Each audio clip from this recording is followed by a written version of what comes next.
Joining us here on India Today is TS Sudhir, political analyst based out of Hyderabad. Sudhir, good evening. There's been a lot of talk about how BRS has been rocked by all of these mass defections, about the phone tapping scandal, K Kavita behind bars.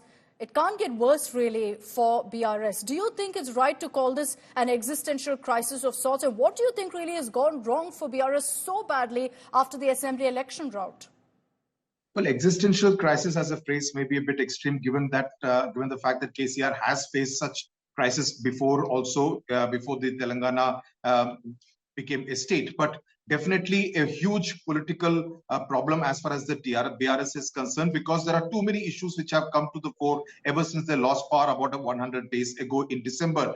The main reason is that KCR, during his years as chief minister himself, actually encouraged all these defections. So now to cry foul and now to tell the people who have actually quit the party and joined the Congress, people like Dhanam Nagendra, who is the Secunderabad candidate for the Congress, or Kadiyam Sri Hari's daughter Kavya, who is going to be the Warangal candidate for the Congress party, essentially exposes their own political hypocrisy, that they did not find anything wrong when they encouraged these defections in order to buttress their own numbers between 2014 and 2023, but now are finding fault with the Congress. So all these people are those who actually came from different parties. Kadiyam Srihari came from Telugu Desam, Keshav Rao and Dhanam Nagendra came from the Congress, and essentially they have obviously gone back to different parties. So that is beginning to hurt the perception. More importantly, these leaders like Ranjit Reddy, who was actually going to be the BRS candidate in Chevella, or Kadiyam Kavya, who was going to be the BRS candidate in Warangal,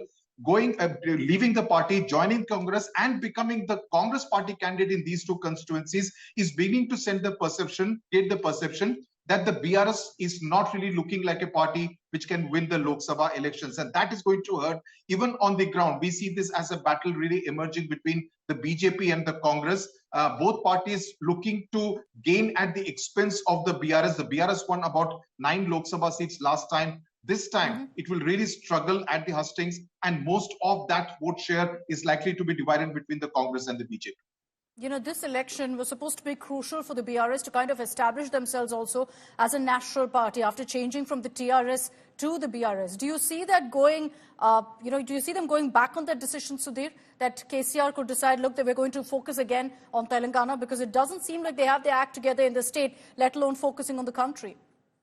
I remember last year when he went to Maharashtra in a huge motorcade of lots of vehicles, lots of SUVs, he wanted it to be a show of strength. But now, whether it is the Maharashtra unit, the Odisha unit, the Karnataka unit, or the Andhra Pradesh unit, all have either been disbanded or are in a moribund kind of state. So in many senses, the BRS is only on paper. It's pretty much now back to TRS. There have been leaders within the party who have been saying that we lost out on the Telangana brand equity that we only enjoyed because of the name change from TRS to BRS. So there is a school of thought that we should revert to becoming the TRS once again. That could very much be possible. But right now, KCR's priority would be to somehow do reasonably well in the Lok Sabha elections, though it looks very difficult, and thereafter ensure that there are not those kind of mass defections. And even if there are mass defections, at least they don't lose the core Telangana leader who was with them from the time of agitation, before the agitation, in order to ensure that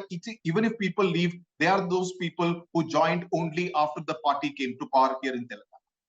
All right. Sudhir, thanks very much for joining us. As always, very, very interesting perspective that you have given us on really why this election is going to be particularly crucial for the BRS.